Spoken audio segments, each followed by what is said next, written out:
আজকে আমরা এমন একটা প্রযুক্তি নিয়ে কথা বলবো যেটা আমাদের ডিজিটাল দুনিয়ার ভিত্তি, কিন্তু সবসময় পর্দার আড়ালেই থেকে যায়। আচ্ছা, ভাবুন তো, একটা মাত্র অতিরিক্ত তার মানে একটা এক্সট্রা কেবল পুরো কোম্পানির নেটওয়ার্কটাকেই কি ক্র্যাশ করে দিতে পারে? মানে নেটওয়ার্কের নিরাপত্তা বাড়ানোর জন্য একটা কেবল লাগানো হলো, আর ফল হলো পুরো সিস্টেম ডাউন। অবিশ্বাস্য মনে হলেও এটা কিন্তু হতেই পারে। হ্যাঁ, পারে। একটা এক্সট্রা তার আসলেই পুরো নেটওয়ার্ককে থামিয়ে দিতে পারে। আর এই ভয়ঙ্কর ব্যাপারটাকে বলা হয় ব্রডকাস্ট স্টর্ম। তো চলুন একটু গভীরে গিয়ে দেখি এই জিনিসটা আসলে কি আর এটা কিভাবে হয়। এই যে সমস্যাটার কথা বললাম, এর মূলে রয়েছে একটা লুপ, একটা সর্বনাশা লুপ। টেকনিক্যাল ভাষায় এটাকে বলে সুইচিং লুপ। ব্যাপারটা কি জানেন?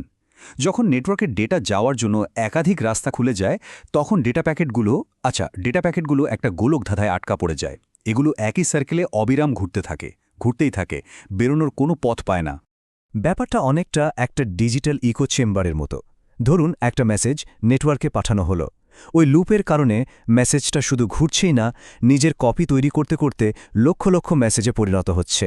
এই যে একটা ডিজিটাল চিৎকার বা কোলাহল তৈরি হলো, এর ভারেই একসময় পুরো নেটওয়ার্কটা বসে যায়। সাধারণত একটা স্টেবল বা স্থিতিশীল নেটওয়ার্কে কি হয়? ডেটা যাওয়ার জন্য একটাই পরিষ্কার রাস্তা থাকে, তাই কোনো সমস্যাই হয় না, সবকিছু একদম মসৃণভাবে চলে। কিন্তু যেই মুহূর্তে নেটওয়ার্কটাকে আরও নির্ভরযোগ্য করার জন্য একটা বাড়তি লিঙ্ক যোগ করা হয়, ঠিক তখনই বিশৃঙ্খলা শুরু হয়ে যেতে পারে। ডেটা প্যাকেটগুলো তখন দুটো রাস্তা পেয়ে কনফিউজড হয়ে যায় আর একটা অন্তহীন চক্করের মধ্যে ঘুরতে শুরু করে। আর ব্যাস, এভাবেই জন্ম হয় ব্রডকাস্ট স্টর্মের। তাহলে এই সর্বনাশা লুপ থেকে বাঁচার উপায়টা কি? এখানেই আসছে আমাদের গল্পের হিরো, যার নাম spanning tree. Spanning tree protocol বা সংক্ষেপে এসটিপি হল নেটওয়ার্কের একজন বুদ্ধিমান ট্রাফিক ম্যানেজার। ওর একটাই প্রধান কাজ, যে কোনো মূল্যে নেটওয়ার্কে লুপ তৈরি হতে না দেওয়া। একদম চৌকিদারের মতো পাহারা দেয়। তো এই এসটিপি কাজটা করে কিভাবে?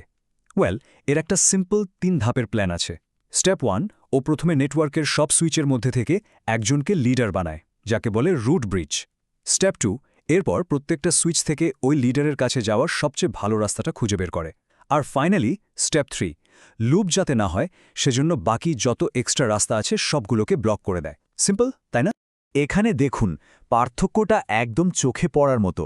এসটিপি ছাড়া নেটওয়ার্কটা লুপের কারণে পুরো বিশৃঙ্খল একটা অবস্থায় আছে, আর এসটিপি চালু করার পর দেখুন ও কত বুদ্ধিমত্তার সাথে একটা বাড়তি পথকে ব্লক করে দিয়েছে। ফলাফল, নেটওয়ার্ক আবার শান্ত, আবার স্থিতিশীল। মানে এসটিপি এটা নিশ্চিত করে যে ডেটা চলার জন্য একবারে শুধু একটাই অ্যাক্টিভ রাস্তা খোলা থাকবে। তো আমাদের হিরো এসটিপি লুপ তো বন্ধ করে দিল, সব ঠিকঠাক। কিন্তু গল্পে একটা টুইস্ট আছে। এই হিরোরও একটা দুর্বলতা আছে। আর সেই দুর্বলতাটা হলো সময়। ধরুন যে মেইন রাস্তাটা চালু ছিল সেটা কোনো কারণে ডাউন হয়ে গেল। এখন এসটিপি যে ব্যাকআপ রাস্তাটা ব্লক করে রেখেছিল সেটাকে চালু করতে প্রায় 50 সেকেন্ড সময় নিয়ে নেয়। 50 সেকেন্ড! আজকের দিনের নেটওয়ার্কের জন্য 50 সেকেন্ড মানে কিন্তু অনন্তকাল। এমনকি সিসকোর সিসিএনএ স্টাডি গাইডও বলছে, যখন এসটিপি কনভার্জ করে তখন সব হোস্ট ডেটা পাঠানো বন্ধ করে দেয়।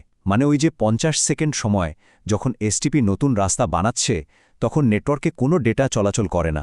জাস্ট ভাবুন, প্রায় 1 মিনিটের জন্য পুরো অফিসের নেটওয়ার্কটা অচল হয়ে পড়ে আছে। এটা তো একটা বড়সড় সমস্যা। তো এই 50 সেকেন্ডের সমস্যাটা ইঞ্জিনিয়ারদের জন্য একটা বড় চ্যালেঞ্জ হয়ে দাঁড়ালো। তাদের একটাই লক্ষ্য ছিল, কিভাবে এই এসটিপিকে আরও ফাস্ট, আরও এফিশিয়েন্ট করা যায়। সিসকো তখন কিছু দারুণ পাওয়ার আপ নিয়ে এলো, যেমন ধরুন পোর্ট ফাস্ট। এটার কাজ হলো, যখনই কোনো কম্পিউটার বা প্রিন্টার প্লাগ ইন করা হয়, পোর্টটা সাথে সাথে অ্যাক্টিভ হয়ে যায়, ওই 50 সেকেন্ডের অপেক্ষা আর করতে হয় না। এছাড়াও ছিল অপলিং ফার্স্ট আর ব্যাকবোন ফাস্টের মতো ফিচার, যেগুলো নেটওয়ার্ক ফেলিওরের পর খুব দ্রুত সিস্টেমকে আগের অবস্থায় ফিরিয়ে আনত।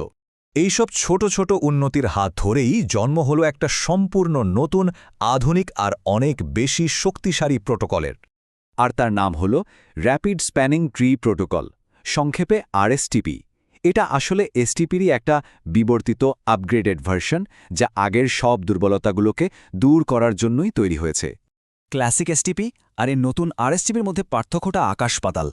কোথায় পুরনো এসটিপি সময় নিত প্রায় 50 সেকেন্ড, আর কোথায় আরএসটিপি পুরো নেটওয়ার্কটাকে রিকভার করে ফেলে মাত্র 1 থেকে 2 সেকেন্ডের মধ্যে। আর সবচেয়ে বড় কথা, সিসকোর ওই যে পাওয়ার আপগুলো, যেগুলো আগে আলাদা করে অ্যাড করতে হতো, আরএসটিপিতে সেই সবগুলোই বিল্ট ইন। মানে প্যাকেজের মধ্যেই সব দেওয়া আছে। আর এ কারণেই আজকের দিনে আরএসটিপি একটা ইন্ডাস্ট্রি স্ট্যান্ডার্ড। এটাই সে প্রোটোকল যা আমাদের আধুনিক নেটওয়ার্কগুলোকে একই সাথে লুপ ফ্রি, স্টেবল আর অসম্ভব দ্রুত রাখে। আমরা যে এত সহজে কোনো বাধা ছাড়াই ইন্টারনেট ব্যবহার করি তার পেছনে কিন্তু এই আরএসটিপির মতো প্রোটোকলগুলোর একটা বিশাল অবদান আছে। তাহলে মূল ব্যাপারটা কি দাঁড়ালো? আমাদের এই ডিজিটাল জীবনের প্রতিটা মুহূর্তে পর্দার আড়ালে কিন্তু এরকম আরও অসংখ্য প্রোটোকল একদম নীরবে কাজ করে চলেছে। আজকের এই আলোচনা হয়তো আমাদের ভাবার একটা সুযোগ করে দিল যে আর কোন কোন অদৃশ্য প্রযুক্তি আছে যেগুলো আমাদের এই কানেক্টেড দুনিয়াটাকে এভাবে সচল রেখেছে।